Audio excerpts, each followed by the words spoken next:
In the upcoming panel discussion on the rise of D2C e-commerce brands, our panelists will answer questions like what worked for D2C brands? Has pandemic accelerated the D2C channel?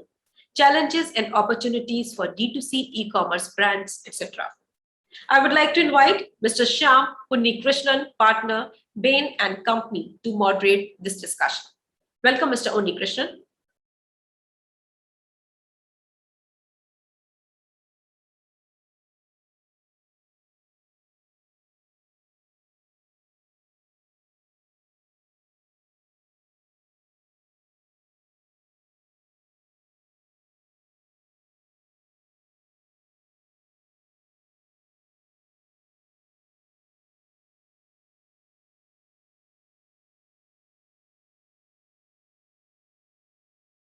Hello, everyone. I'm Shyam Unnikrishnan, a partner at Bain and Company based in Bangalore.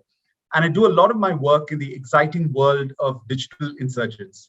I'm extremely excited and mighty thrilled to moderate the discussion with an absolutely amazing panel of stalwarts in the D2C business.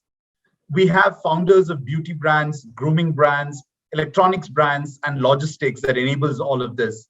And much more than this, I'm very excited about how a lot of them are also 40 under 40 awardees. There is a person here who has completed an Ironman triathlon and so on. So in short, a big set of achievers I have on this panel. Although none of them really require any introduction, let me quickly share a line or two about each of them. Vineeta is a co-founder and CEO of Sugar Cosmetics, one of the leading disruptors in the beauty and cosmetic space targeted at the modern Indian woman. Shantanu is the founder and CEO of the Bombay Shaving Company, which is another disruptor in the grooming space through the subscription model and counts many strategics amongst his investors. Amisha is the CEO of Shivani, the intimate wear brand that's grown to be one of the largest intimate wear brands in the country. And she has an extensive transformation experience, including with other large companies in the past. Shivani Poddar is the co-founder of Fab Alley, focused on Indian women's Western and formal wear. Hers is an excellent story of how she has tapped not just the Indian market, but also internationally. Aman Gupta is the co-founder and CMO of Boat Lifestyle, a consumer electronics brand selling affordable audio devices and wearables and truly disrupting that space. Vikas is the co-founder of Shipway and has been powering the post-purchase customer experience for a lot of the D2C brands. So once again, it's a pleasure for me to moderate this discussion, and thank you everyone, panelists, for your time today. Let me start with Vineeta. Vineeta, if you could talk to us about what was the aha moment that led to the birth of Sugar Cosmetics. And I know there's a story of Fab Bag prior to that and all of that. So if you could just start with that and tell us your story. Sure. So, back in 2012-13, there was no sector like D2C. It wasn't cool at all. So we had neither the intention nor the guts to really launch a beauty brand with all the likes of P&G, Unilever, L'Oreal, everybody in the space. So we launched a subscription-based e-commerce business called Fab Bag, and here most of our consumers were millennial women who were shopping online. They were posting their pictures, wearing the makeup that they got in their Fab Bags on social media, and we were working very closely with our brand partners to curate products that worked better for these millennial consumers. And that's when we started seeing, we had about 200,000 of these women and, a lot of data on what products work for them. And we kept getting the same feedback that because these women were stepping out a lot more than their moms, they were wearing makeup on a more regular basis. They wanted products that were extremely long lasting and matte. Now, 10 years back, when you only wore makeup for a party, you didn't need it to last for 12 hours. But suddenly this was a use case. Similarly, these women were getting inspired by other real women on social media. They wanted to share and, have a community around makeup, which again, for traditional brands, it seemed odd that Indian women would really put their selfies on social media wearing makeup. So we were seeing these shifts in trends, and we created a product which we thought would be perfect for this millennial young consumer in a metro, which was an extremely long-lasting liquid lipstick in a bottle format.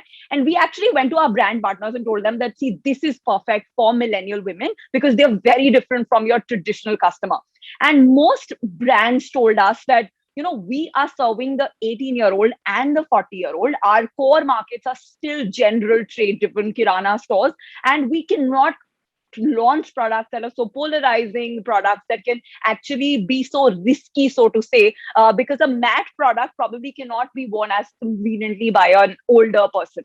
And that's when we realized that, there will be a big shift as the demographic shifts to younger women. And we're already seeing the number of 18 to 35-year-old that are there shopping on these e-commerce websites. And we thought that the next decade would be dedicated to millennial consumers, and these brands who were not even willing to be on e-commerce or on social media all out would not be able to capitalize on this opportunity. So we actually launched that same product as a liquid lipstick under our own brand name, Sugar, back in 2015. And that still continues to be one of our best sellers. We sell one of those liquid lipsticks every 4 seconds. And I think, that was really our aha moment, that can we build for a millennial and, really create a brand that's dedicated to the new India. What an excellent story, Vineeta. From liquid, lipstick to consumer electronics. Aman, can you tell us your story of how both was born and what was a big growth unlock for you? So for us, the aha moment came when the market was changing. Frankly speaking, when we were starting off in 2015, 16, that was the time when, the Indian consumers were changing. They were, people used to wear headphones as an electronic device earlier. And, the trend was changing where people started wearing headphones as a fashion accessory, right? So we don't sell headphones as electronics. We sell that as fashion and lifestyle. People wear headphones and walk. And, even if you look at colleges, if you look at people in the metros or in the flights, they all wear headphones. They use headphones maybe 10% of the time, but they wear it like 8 hours a day. So people have started wearing headphones, and people have started looking at headphones as something where, like, all of us here are wearing different clothes, different t-shirts, right? So people like t-shirts, what they want to buy, right? They change it. So that's what was happening in India. People started buying different colored headphones for different applications, some for sports, some for gym, some for communication. So things were changing at that time. The consumers were also changing. Consumers were fed up of, I guess, vintage brands selling the same product for last few years. And they were not able to, I think the brands were not able to talk to the consumers in a language they understand. So I give a small example every time. There's my marketing guy, he was 20 years old at that time, and he came to us and said, on a Friday, he said that, yeah, it's Friday on Instagram. And I was like, dude, get your spell check done. It's Friday. It's not called Friday.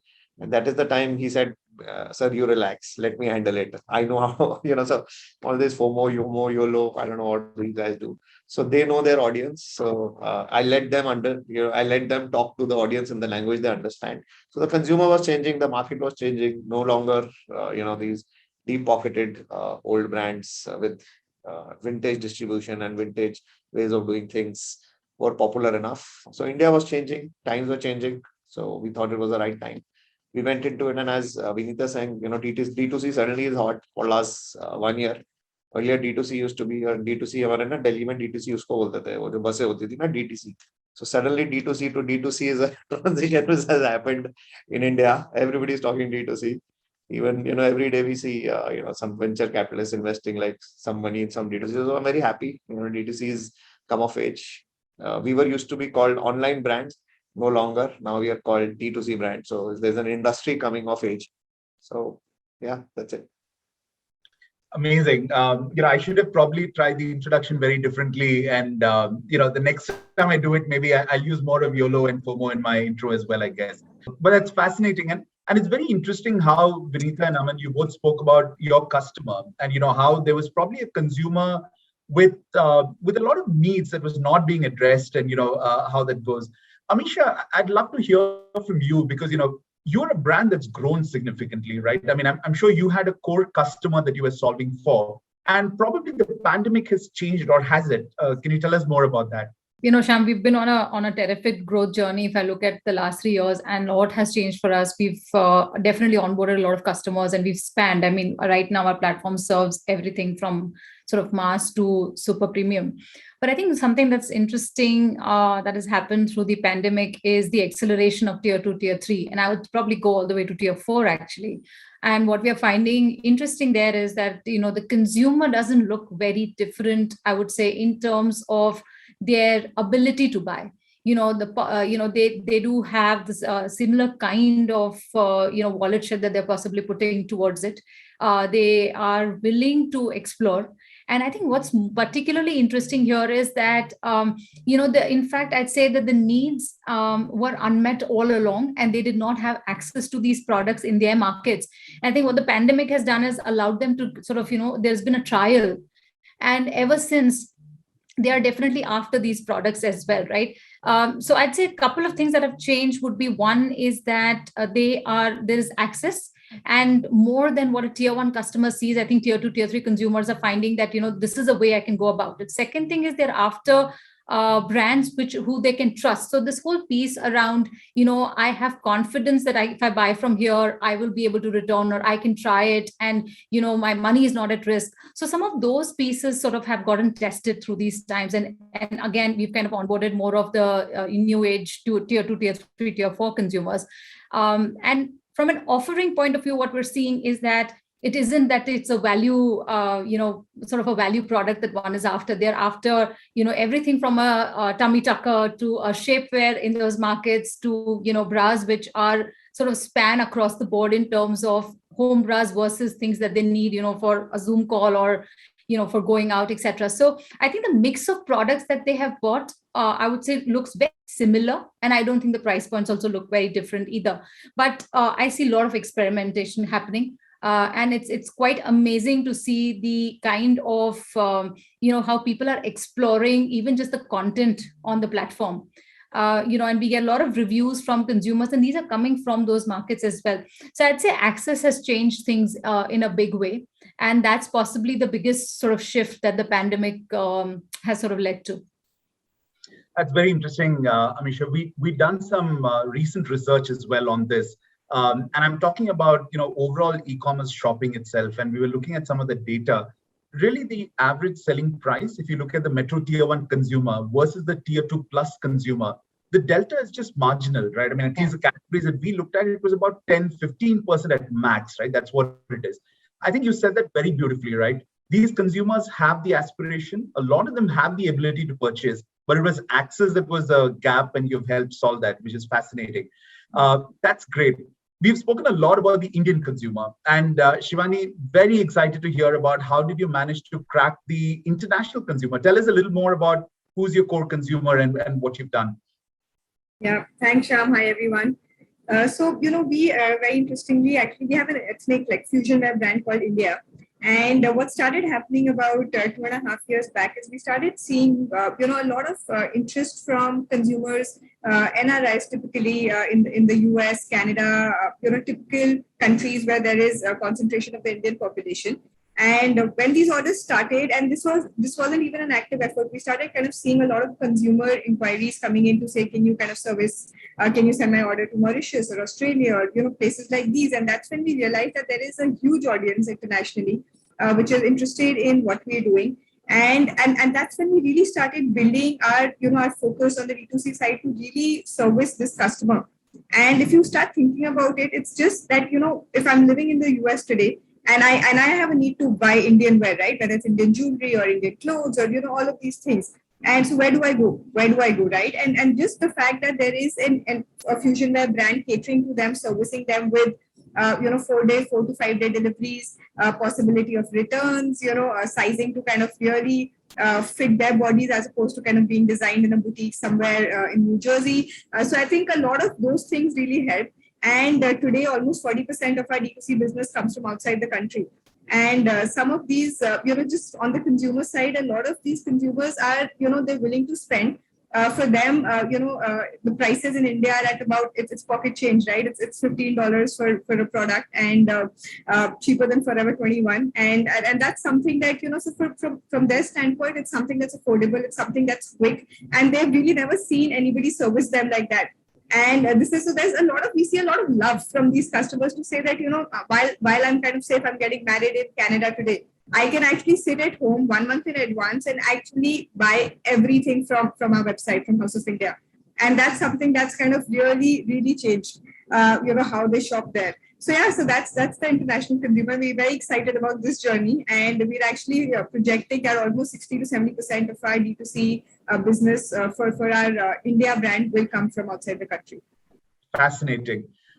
It's a great story. And now, Vikas, to you. While all the others on the panel are, catering to the end consumer, you are catering to all of the others on the panel. I mean, the customer, through Shipway, how you power the post-purchase customer experience. Tell us a little bit about that. I mean, who are the kind of people who are doing well? Are there some interesting categories of, of customers that have come up post the pandemic?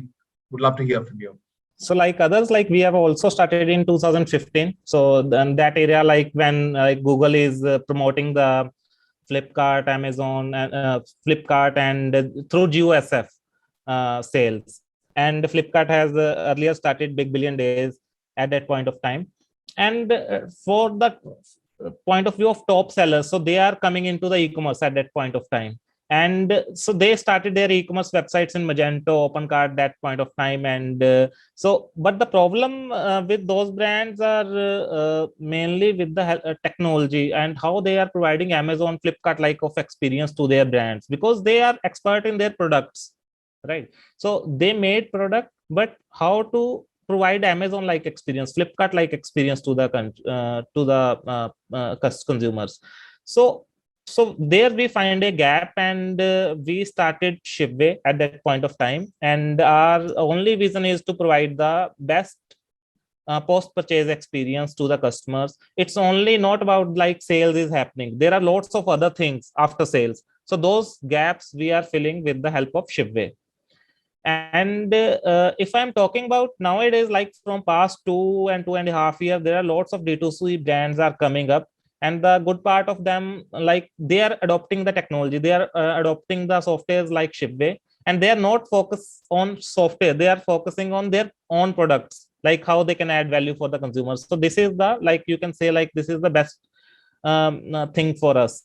And if I am talking about the new categories, like these categories, like beauty and healthcare is like a very big segment in nowadays. Like everyone is accepting the D2C brands in beauty and healthcare segment.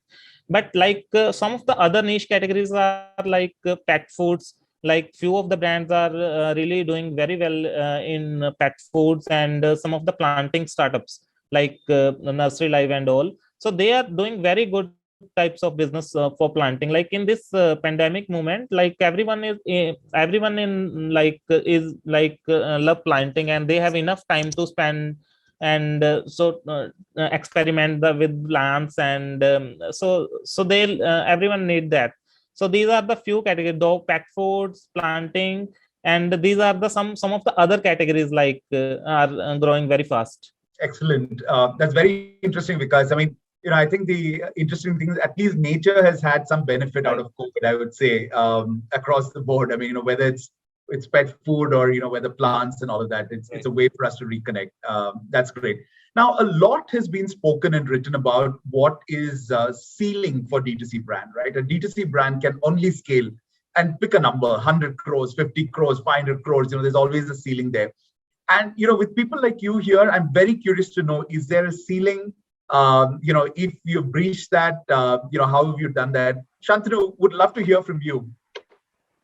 Yeah, hi. Thanks a lot, Shyam, and privileged to be here in the company of such amazing brands and founders and part of the summit. I think specific to your question, right? The ceiling for a new channel is always tricky to understand, because you need to understand how consumers move. And at the end of the day, I think it's super important to understand how consumer engages with the category in question, right?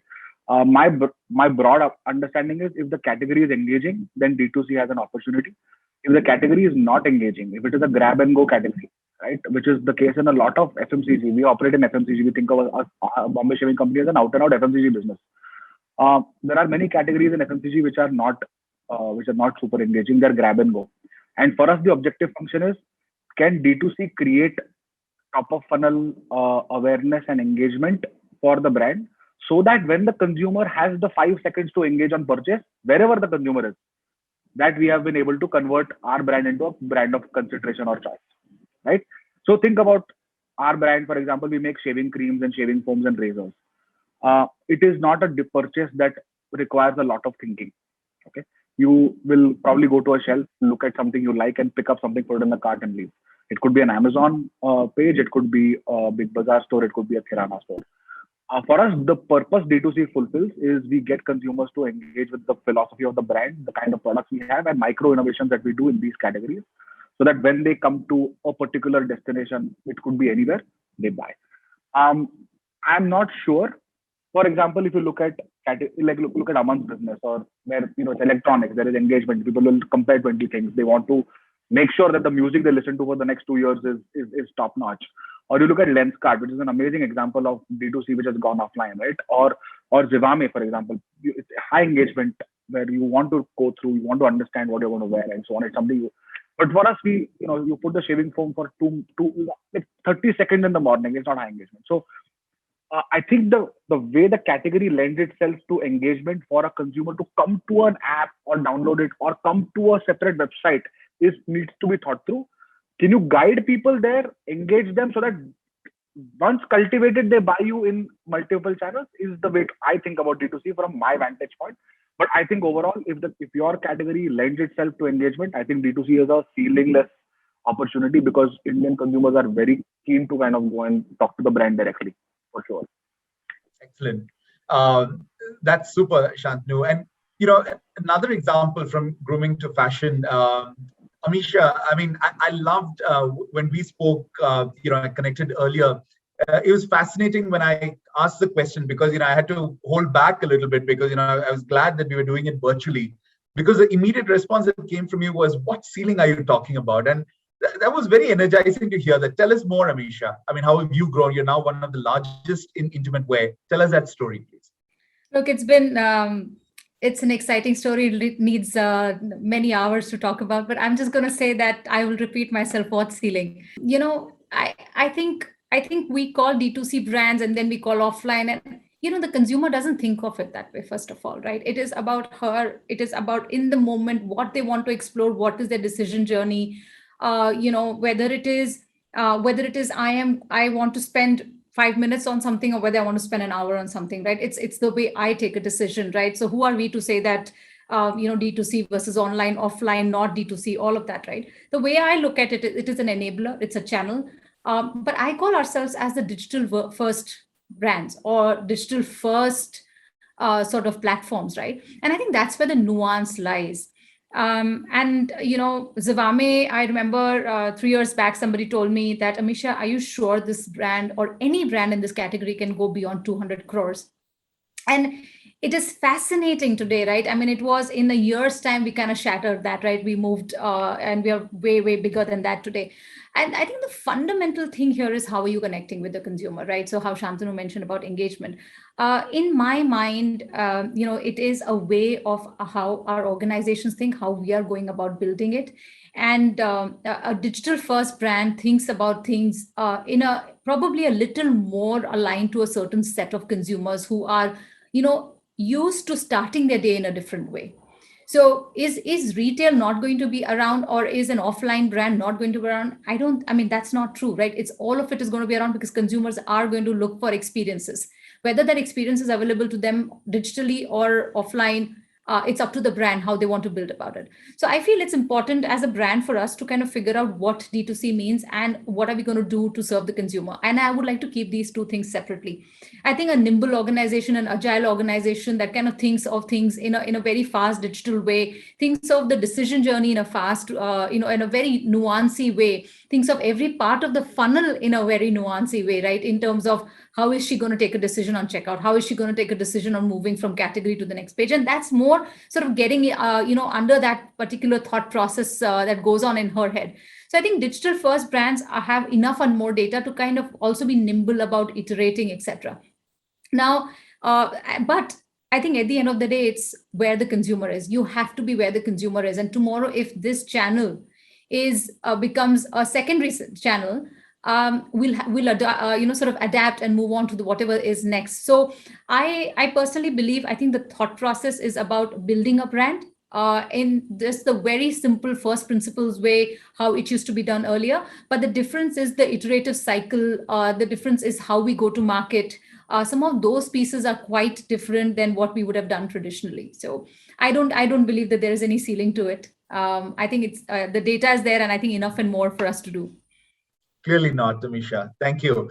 Again, one of the challenges, at least when you look at growing a D2C brand, is this whole two big cost items that come in around customer cost of acquisition and also the last mile.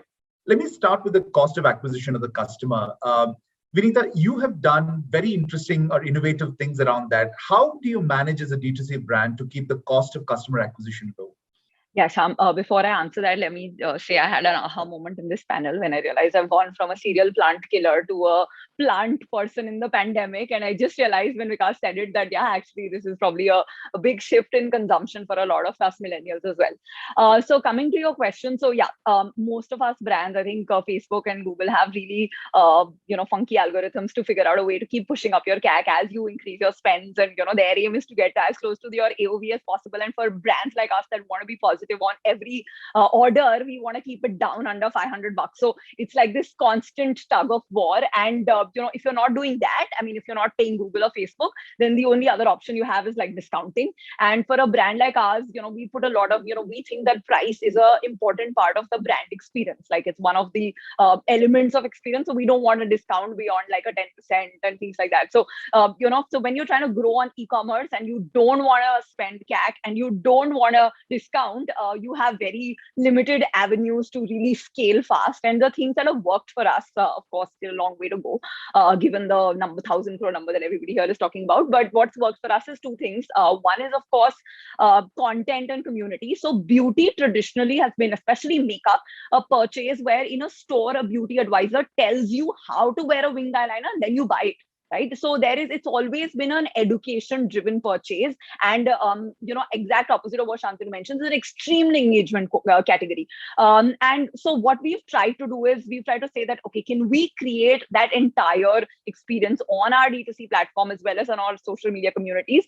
And so on, like, for instance, YouTube and Instagram are the two communities where, we are the fastest growing beauty brand in both of these, because a lot of consumers here are just there to learn, and we are focused on creating the kind of content that helps them learn more about makeup, and that helps us build awareness. And we see these communities as a way to build awareness and consideration. We don't worry about conversion as far as our social media properties are concerned, but what that helps is with our like a massive top of the funnel. So we are able to, like, on Instagram, YouTube, without spending anything, I mean, except for the content creation, we're able to reach 40 million unique women every month.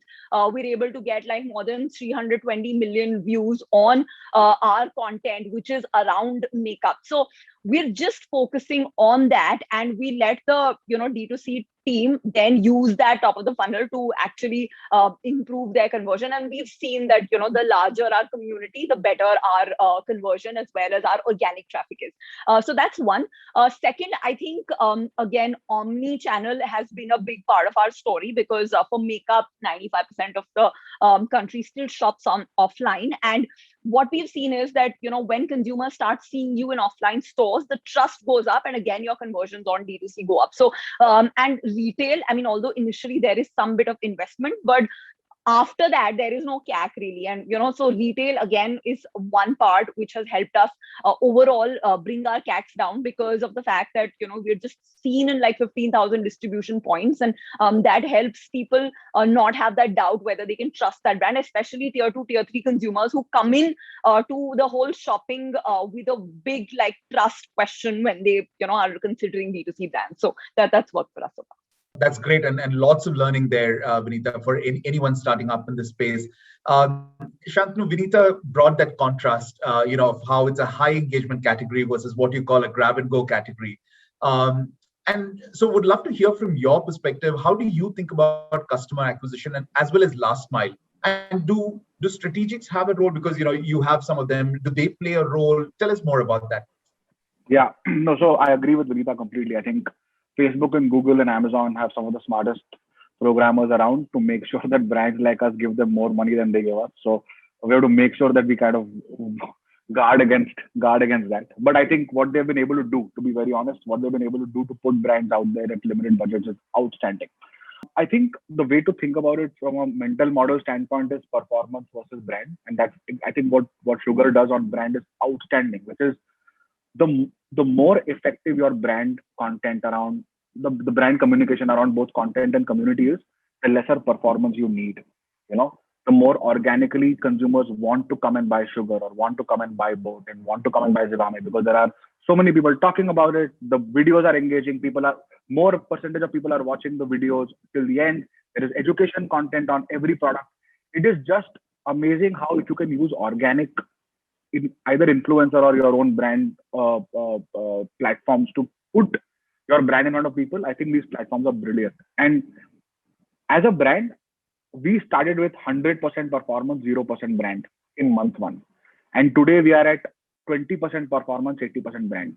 And when you spend that much on brand, I think one of the most important and uncomfortable truths you will have to deal with is a lot of that spend is front-loaded and reward is back-loaded, especially in multi-channel platforms, right? So for us, the way we think about it is, and we try to do a lot of dipsticks, is any consumer who's coming to Amazon or consumer who's coming to offline, where have they heard about us before? Where did they see a product video? Where did they see an ad?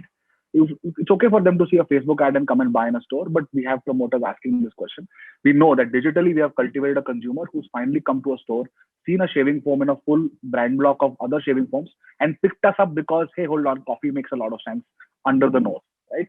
And for us, then if we are price competitive, we sell a foam for 200, Gillette is at 225, same amount of volume. But by the way, there's the same white foam in a can for the last 20 years. We have a coffee flavored thing. Cool, I'll pick it up. After that, the product has to sell itself. Then the product is in the bathroom and the product has to, after that, my job is done, to be very honest. If the product is not selling itself, I've done a bad job. So the way to think about CAC is not really to think about performance upon total number of customers. I think it is more to think about brand upon total number of customers with a loaded view of time. Okay. So it's uncomfortable to model because there is future information which you will have to guess, and there are deviations that happen. But I think that's the way to think about it, especially as a market evolves. Very cool for us is Reckitt and Colgate are both brilliant investors because of just sheer penetration in India, right? They are probably the most penetrated brands along with ITC and Unilever. For us, it is important to get brand blocks in stores that are important to us. So we work with both of their distribution engines. We are considered, because of the relationships we have built with both of them, and in their sales organizations, we are considered to be sister concern of both of them.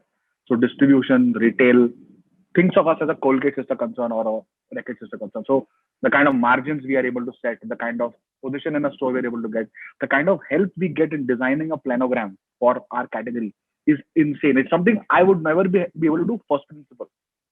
As a consultant, you always try to want to do things first principle. It doesn't work. There's a playbook, and honestly, the playbooks that they give us are brilliant for us, and it's worked very well. So obviously we are continuously in a sponge mode trying to learn, and their connects and their just the fact that we go into a room together for a meeting is so valuable. So I cannot be more thankful. Excellent, Shantanu. Again, lots of interesting insights from how do you think about your even from an investors and what they can do to your growth overall. So very interesting. Shivani, again, we are in the we're with the Indian consumer still, but you've cracked something that few people have, right? As an Indian brand, being able to cater to the diaspora across and all of that. How do you manage to do it? I mean, the space is just much larger. How do you keep the CAC under control? Yeah. So, interestingly, the international consumers are, the price sensitivity is significantly lower than what it is in India today. and they are willing to pay. Like Vineeta was saying, discounting is a part of a lot of D2C brands in terms of their journey, because in India there's very high degree of price consciousness. So what happens for us internationally is that the full price sale is almost 40 to 50% of the business, which is very high from an apparel standpoint, which is a very highly discounted segment. So just starting, from a much lower discount, and actually typically for international, your return on ad spend would typically be 8-9x, whereas in India it probably be about 3-4 times at the best. For most brands, so which is why internationally I think both people are more they're okay paying more, and for us it's a very word of mouth influencer led strategy, because you can imagine that you typically the communities internationally are close knit and small. So if I live in Jersey, for example, I'm going to be probably following a blogger who's there.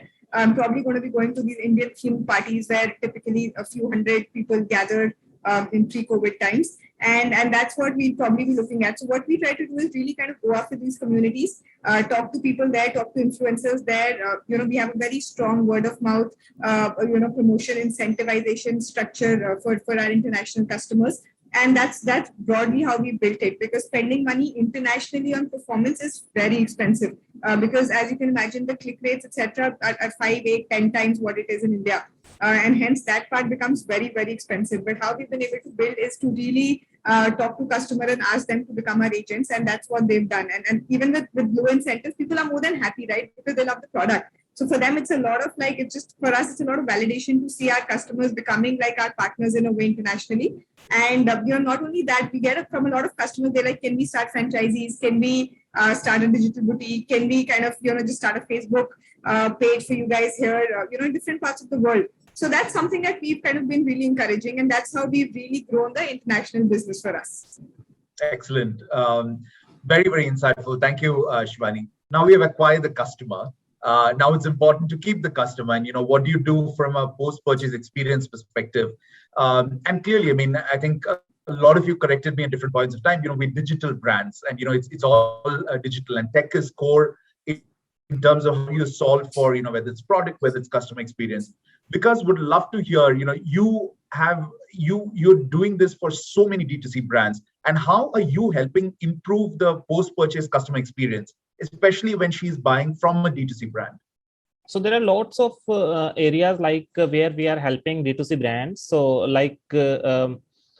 if I'm talking about D2C brands, so they have a very good combination of ingredients in their products, and they are working hard for selling. And after selling, there are a few touch points that every customer wants. So customer wants experience like Amazon types of experience, right? So what other things like D2C brands can focus, one thing is collecting the reviews from the customer after delivery of order. That's most of the brands are doing. But here, I want to add, customer can collect the reviews after 30 days of the experience of the product.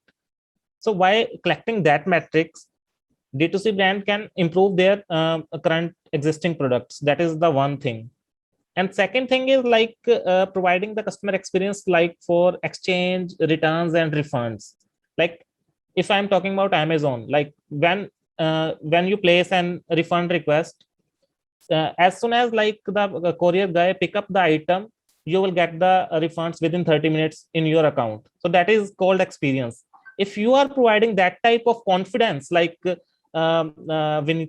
has mentioned the trust thing. So this is the trust.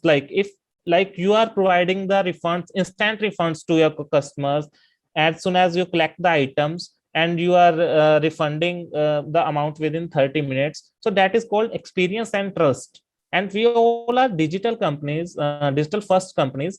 And if we are providing those type of high level of experience, providing returns, and exchanges, if anybody and even one exchange. So I don't think any one from you can call to customer support of Amazon or Flipkart in last 1 year. So there is no need. Everything is on fingertips. One more thing I want to add here. When your order is out for delivered and customer is not present at doorstep, or cash is not ready, or maybe customer address is incorrect. if you can send an SMS to the customer immediately, like we are unable to deliver your order because of your address incorrect, so please provide your alternate address. And in case of customer provide alternate address, and within next 2 to 3 hours customer get the item, so that is something called aha moment for the customer, for your brand. So these are the small things. There are lots of other things, like I'm not able to share everything here, but there are lots of small things like that you can provide to your customer that build the trust and your brand value. Like you can also calculate the NPS score of your brand, like what is your NPS score, like as compared to past 30 days, as compared to past quarter. So if you are measuring those type of things, like then like there is no one to stop or no one to compete with your D2C brands. That's what your customer want. Yeah, no, it's great. And because when we connected earlier as well, you were talking about how simple things that D2C brands can do, right? Like you spoke about the address check prior and how that can have a huge impact on RTO, which is extremely expensive, right? Can you tell us more about that? Few other things. So before shipping your order, like if you can just cross check 2-3 things for the fraud thing. Like one is like address cross check. Like few customers are like placing an order just like Sohna Road, Gurgaon. That's it. There is no house number, there is no village, very short of address, and brands are still shipping those customers. And one more very common use case, like customers are giving you more than 10-15 orders, COD orders, and you are every time you are receiving the RTOs, and you are still shipping the 21st of order again of COD order. So in that case, like you need to use automation of technology. So no need to do manual things. So you need to identify these type of orders, and you need to ask your customer to prepay these orders if you want to receive, as you have very bad history with us. One is address correction, and one more very common use case, phone number is of 9-digit only, and we are still shipping the order. And that is 100% RTO. If you can do these small things, you can reduce up to 20 to 25% of the RTOs with very few quick checks with the help of technology. No need of manual intervention. So these are a few other things. That's amazing, because there's a lot of money potentially that's being left on the table. So this is the pain point of any D2C brand, RTOs and all. Absolutely. And here I want to add one more thing, like to improve your brand experience, if you can provide 1 to 2 days of delivery, that is very important for like reasons like if we are talking about Northeast, and if we are talking about some of the areas like Jammu and Kashmir, so probably courier spend around 7 to 10 days to deliver. So over there you can provide 1 to 2 days of delivery. Like if you can use multiple warehouses type of systems, that is easily available in the market. No need to set up individual warehousing. So these things like are the top D2C brands are doing, and probably you guys are also providing these things. So fast delivery is the key thing for basically profit thing, right? Excellent. So, we spoke about like making it easier for the consumer, faster, more convenient, and all of that. Amisha, I believe at Zivame, you have actually looked at consumer friction is something you want to avoid through the consumer journey, right? Can you tell us a little bit about how you have kind of reduced the friction for a consumer as she shops on your app? If you could talk about that, please. Sure. So I'll begin by saying that, everything that Vikas said, I think firsthand experience, and we do quite a bit of it. So, whether it is things around, just the moment the purchase happens, I think a lot of things that he talked about, I can so relate to it, right? Whether the fraud part of it, or whether it is how does it help you reduce your RTOs, daily monitoring of NPS. And some of these things are very critical, because at the end of the day, it is kind of tying back to your retention of your consumers. And, at the end of the day, it's also your cost of retention, right? But I think before we kind of get into that checkout sort of a step, and post-checkout or post-sales step, I think there are a few things which go from the moment the consumer has decided that I'm going to buy and has put something in the cart. How do you kind of take that part of it and really make it frictionless? And we call some of these things as happy flows. And for us, for example, one important thing we realized that as we looked at our consumer value proposition, we realized that while she is interested in sort of, as she comes in, she wants to browse, she wants to look at our consumer reviews, which are, and again, relating a lot to what Vineeta was also saying, as they look at, from a content, etc. perspective, take that in, we bring content again on PDP. We bring reviews on PDP, so that helps them make the journey. But the moment that decision has been made and she plonks something in the cart, she doesn't want to spend time with you on the platform. She wants it to be screaming fast, and she wants it to be over rather. So there we've done some work in terms of how do we speed that up, right? So simple things like a one-click checkout, right? It's a single-click checkout that most platforms actually don't give today, and I'm talking about the larger ones. And that we've seen has led to a significant improvement in just that last step of conversion. Or simple things like giving her a one-click repeat, and I think it's very similar to what one would talk about as a one-click button sort of a subscription model also, right? But we've realized with our products, a lot of these products, they love them so much they just want to keep coming back and buying the same product, right? So we've kind of put in things like one-click repeat, and all of this has allowed us to improve that last step of the funnel, has increased conversions over there. And as we flow, that experience, by the way, in their mind now goes into how is the brand treating me, and so from there on, as you go into the post-purchase experience, and like Vikas was saying, keep your delivery days and under 2 or under 3. I think that's absolutely critical, because when we look at our daily NPS, right, these are some of the things, this part of the funnel, the moment I've decided to all the way to I got the product, that part of the funnel that drives whether they're going to come back to you or not. So it's absolutely critical. And we lay a lot of stress on it. We also look at things like I was telling earlier on our daily NPS. So we literally look at it almost like a ticker, and we know that, okay, what happened yesterday, so even if there's a 1-point shift in that NPS from a daily perspective, we can tell that, okay, this one thing where was a miss, or we sold X number of certain type of products. So I think we can tell from that what are we going to see, even from a projection perspective, whether you're going to see returns. And I think in the current day and age, fraud is a very common practice, rather it's a commonplace thing that most of us are seeing, right? And so how do you make sure that you keep that in check, right? At the end of the day, consumer wants to trust you, and that is the only way we can do business with them. So yeah, those are just some of the examples. Yeah. Excellent. That's great. Aman, I've heard a lot about, how this whole insight of, Indian consumers wanting more, when they listen to it, how do they think about base? And, it's very different from how the international consumer probably thinks. You're someone who has kind of pivoted a lot of your product strategy and all of that based on consumer insights and customer experience.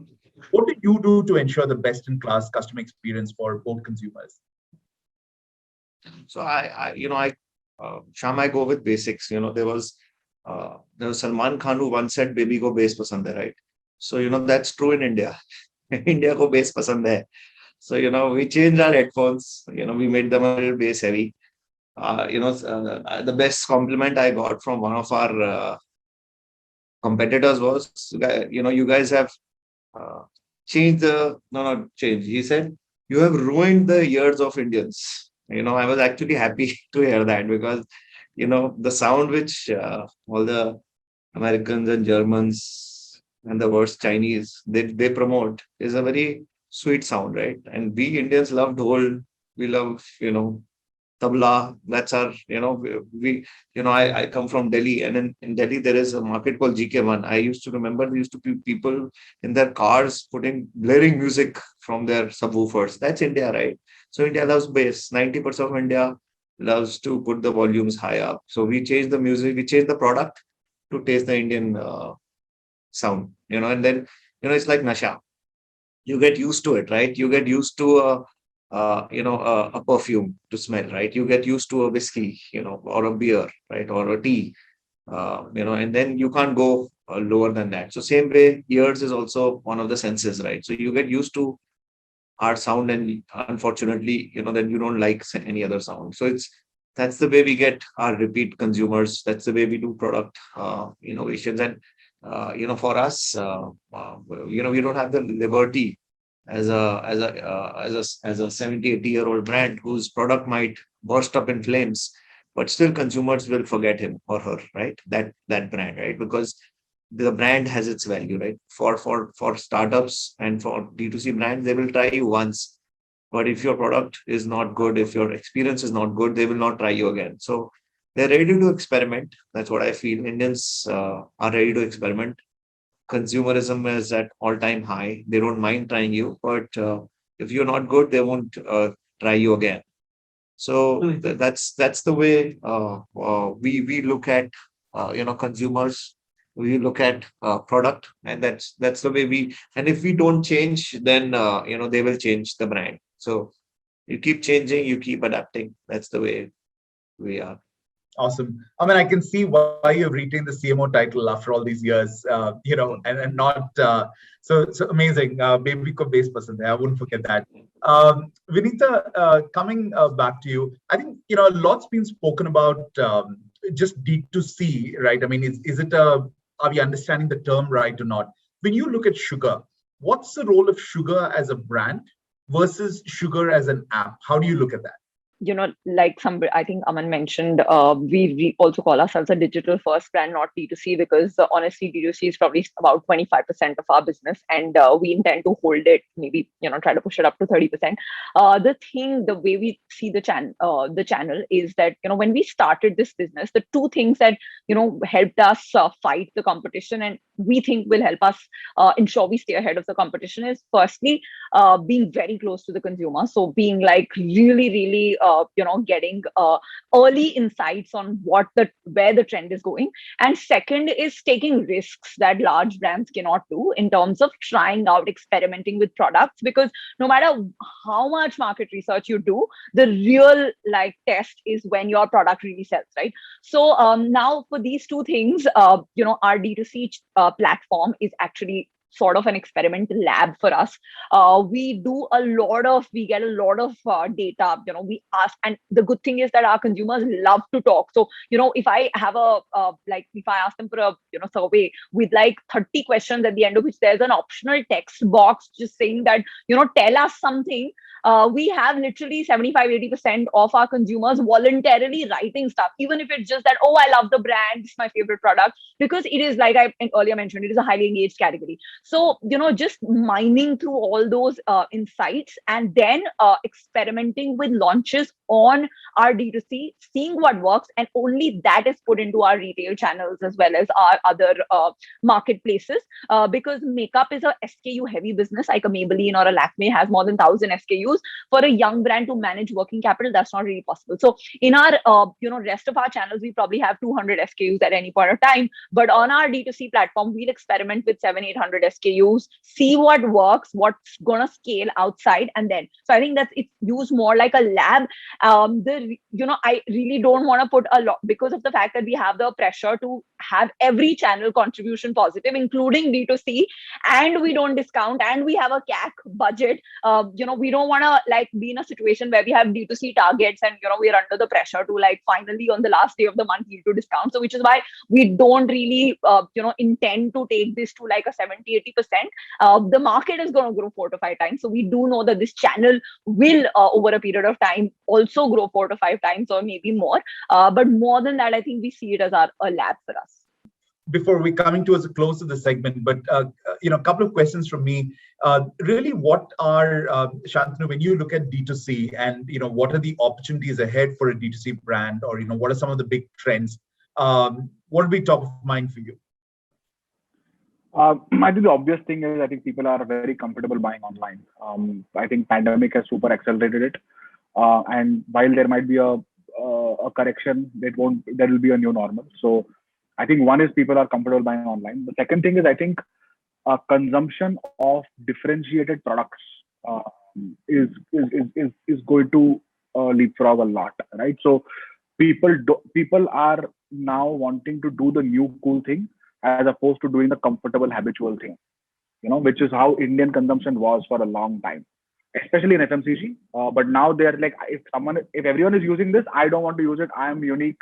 I'm distinctive. I want my own thing, which is an opportunity for someone to come in with cool things for you. And they could be multiple, right? There could be things around eco-friendly. There could be things around super customized offerings and so on. So there are a lot of use cases that become very real if you start targeting those trends.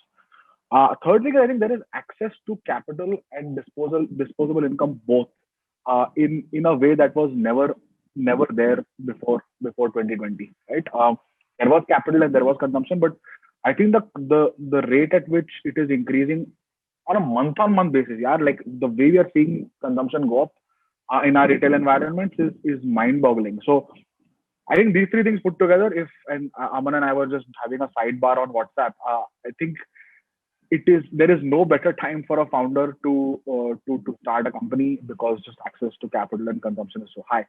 The unfortunate downside of it is a lot of this capital sometimes goes in the wrong direction and starts affecting ecosystem. So with a lot of really bad habits and indiscipline. So as long as the ecosystem can be disciplined about hiring from other startups, for example, and stuff like that, I think it's a great time to start and right away focus on product market fit. No doubt about it. It's not that whatever you do will work. In fact, 9 out of 10 times won't. But if you have an idea, if you think it's really going to catch, then no better time than now. Excellent. Something I tell Bombay Shaving Company employees also, hoping that at some point we will have at least 10 alums who have become founders. Vineeta has come and spoken to them a bunch of times. So I'm hoping that it feeds into that kind of behavior as well. So I really hope that happens. Yeah. So Shantanu, you bring up a very, very important point, right? How you are actually, one is the growth that you do and, how you're addressing the consumer need. But I think generally the innovation ecosystem, how each of you is powering that. A lot of people who are working with you are future founders as well, right? I mean, that's just a fascinating experience. Vikas, what in your opinion? I mean, you look at it from the other side. What do you think are the big trends going forward? So the trends like we are currently feeling is like the earlier sales D2C is mainly adopted by T1 and T2 tier 2 cities, and now it's like adopting by T3 and T4 cities also. So that is the one thing like that is changed from like past 1.5 year. And the main second trend is like the fast shipping is like everyone is priority. So D2C brands, everyone want fast priority. So that everyone is like taking care of like courier performance, like which courier is better and where it is better. And the areas like where it is not possible to by selecting courier only, that warehousing thing is like very like fascinating. From last 6 months, everyone is like adopting that thing, the D2C brands. And so these are the main things like I'm saying. Like one more thing, like WhatsApp and support through WhatsApp, communication through WhatsApp, balanced communication. So earlier like it was into email or WhatsApp, SMS. Now it's coming to WhatsApp. Everything is WhatsApp. So these are the few things like D2C brands are taking care, focusing. Excellent. No, it talks about so much of market there that's untapped, because and makes a ton of sense. Aman, what are your thoughts? What are the big trends going forward? I just while we were talking, also I put a post on LinkedIn. I think that it's a good time to start a brand, and as Shantanu said, there has to be hygiene. I lost, I shouldn't say it openly, but I lost somebody to one of these roll-up guys who paid double the amount of money which I could afford to, and 4 times the ESOP. So there will be mayhem. There will be the roll-up guys having too much money to pay to all of our employees. There will be heavily funded startups coming in. There will be investors having FOMO and investing too much on any X, Y, and Z D2C brand. But it's a good time to start. Even given all these things, it is still a very good time to start a D2C brand. Be logical, be smart. Don't let the ecosystem die. And it should be a combined responsibility of all the founders, of all the existing founders, startups, investors, to ensure that we don't do that. Because if that start is like a price war, right? Which starts, then nobody wins. Same way, if this price war starts, talent war starts, and that talent is not there, right? If you look at the global players, nobody knows e-commerce. Startups know e-commerce and digital, right? So they will hire from or I won't say hire, they will poach from us, right? To understand how we work, right? They will be there is a good time, and it's a good time to start a brand, but we all have to be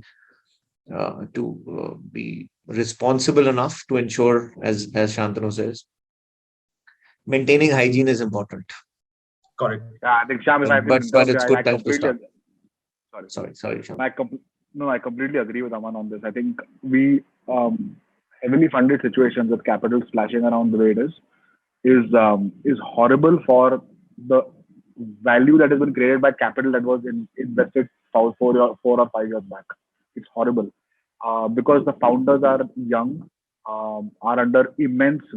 When you raise 45 million Series A in 5 months of inception, which means your pre-money is probably 80 or 100 million, which means your next round has to be at 250 million, which means your next round, which will be driven by traction, has to have 100 million top line. How are you going to do it? Who's asking these questions? Nobody knows. Okay. Now everyone there, okay, fine. Paisa aa gaya, so now deploy. You have 300 crores in the bank. What do? You can't. You have to deploy. Now how do you deploy? Let's find the 10 people in the ecosystem who know D2C best, and let's give them. Kitna salary uska bhi 60 lakh. Offer 2.5. No logic. Zero logic. The person will go there. The PMF is not there. Screwed. Now screwed this business also. Screws that business also. Capital also gone. Faith goes down. Then everyone is saying, "Arey, bubble! It is a bubble. It's bursting. It's bursting because you're stupid." No. So like, we have to really be careful about these things. Really be careful. So I'm hoping that there is some amount of iota of intelligence behind the money that's going into the system, behind businesses that don't exist today. But yeah, and that's what venture capital is all about. So maybe they know things I don't. No, I can loud and clear hear the passionate plea. No, totally makes sense. I think Shantanu and Aman, I mean, it should be directed towards ultimately creating more value for the consumer and taking it forward rather than so completely hear from you. Look, it's been an incredible discussion. I came in here very excited to talk to all of you, and just out of this it's very much like connecting with friends. I think that's the beauty of this. And even in my other, in my core work, I've had the fortune of working with so many digital insurgents, and it is incredible. I mean, the learning is immense, and I think it's incredible. I'll just share about 4 or 5 kind of takeaways I've taken away here, and then I'll come to all of you on what advice you would have. So I think first thing for me is really D2C is a channel, and that's the way to think about it, right? I mean, you are really a digital first brand, and the opportunity to expand is much huge. And it could be through other online platforms, it could be through offline, it could be all of that. But really D2C is a channel, and a great one at that. The second one is really the power of D2C from all your conversations that I'm picking up is in the ability to listen to the consumer like no one could ever in the past, right? And even if that consumer is Salman Khan, right? So if you are able to kind of do that, that's incredible. And what it has truly done is fostered, and I think, Shantanu, you made this point about micro innovation. It's not just innovation, but micro innovation, which I think is a true benefit of D2C more than anything else. I mean, the untapped need that exists there. The third one I'm taking away is really around, whether it's the ceiling, whether it's the high customer acquisition, whether it's the high last mile and all of that, there is enough of innovation already happening and possible in that space. We spoke about engagement, the role of community and influencers. We spoke about virality of what you're essentially doing. Shivani, great example of how your consumers are becoming franchise owners or want to, which is exciting. And because you spoke about a lot of kind of good hacks or good kind of basic principles that you need to apply to keep both of those in check, which I thought was very, very interesting. And the fourth one was about how the demand exists. And Amisha, you started with that, which is the aspiration exists, the ability to purchase exists. It's only, the aspiration and ability to purchase. Access is what is missing. So if you can get it to them, there is, and Shantanu, you spoke about it, India is moving, the 2030 picture that we have of India is a much more kind of, the base of the pyramid is shrinking. And there's a lot more kind of, discretionary income coming into the hands of people. So I think, that is no longer going to stop, right? I mean, that is not going to be a bottleneck at all. But really kind of, consumption is growing. I love the term you used, Amisha, about happy flows. How do we reduce the friction when the consumer is coming online because she's willing to come online and purchase? how do you minimize the friction? And going forward, how do you actually make the post-purchase as seamless as possible and give them a great experience? That's the fourth.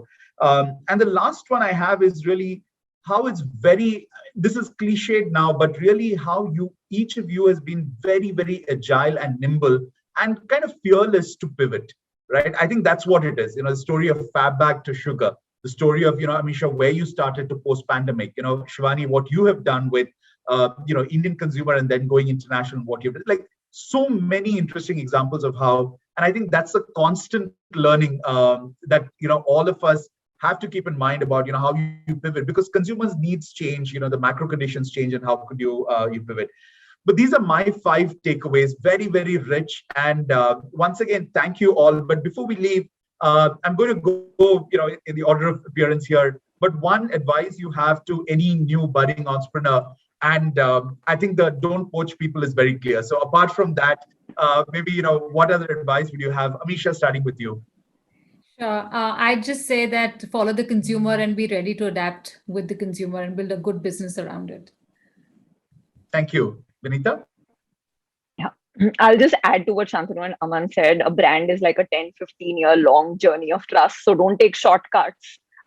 If you don't have money to spend on advertising, like just ensure that you have fantastic consumer experience, packaging, brand communication. Look at the small things and focus on the long run.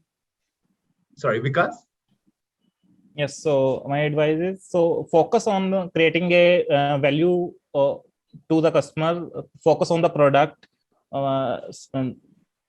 leave other things aside, choose the correct service providers, and only focus on the product. If you add the value, then only you can win the race. Absolutely. Love your plug as well, Vikas. Shantanu? I think product market fit is crucial, and listen to consumers. I completely agree with Vineeta and Amisha on this. Be as close to the consumer as possible, and take your time. I think there are vanity metrics abound. The good part is I'm very happy to see I engage with a lot of younger founders. Their maturity on so many things is off the chart, right? Financial astuteness, ability to understand vision is amazing, right? And I think that's how ecosystems evolve. But just give yourself time and ignore fundraising as an objective, or hiring people as an objective, right? I think these are all means to an end. Keep the end absolutely as unsoggy as possible. So PMF, close to consumer, and focus on the right thing. Awesome. Aman? I should have gone first because all of them have said my points. Just listen to all your other webinars, Aman. So we copy from that. It's all your stuff, man. Yeah, I could see some of those, bro. And I do the same with your posts, man. I copy your posts. So this is true. As simple as I can put it, जैसे वो पुरानी दुकानों में लिखा होता ना ग्राहक भगवान है, वो सच है. Listen to your consumer. He's the God. That's it. Excellent. I have to add one thing, Shyam. I think the biggest takeaway is all D2C founders need an offline rant session. That's really the takeaway coming out of this for me. Absolutely. We need a post session. I'd love to be a fly on the wall in that session for sure, Vineeta. Shivani, you'll have the last word. Yes, I would. I'm definitely all the points are taken, but I think I just want to add that it's really the time to disrupt these age-old industries run by the so-called big boys. And I think whether you look at apparel, you look at razors, you look at cosmetics, any of these, I think D2C brands are really finding their own, their own niche to start with, and a much, much larger audience now. And I think it's time for entrepreneurs to really know and think that it's, age-old industries are ripe for disruption. And I think it's us who's going to change it. So, yeah. Very wise words and a great way to end. But seriously, thank you. I think what an awesome set of people. Please, continue inspiring us, continue innovating for the consumer. And, thank you for your time and insights. Really appreciate that. It's been an honor.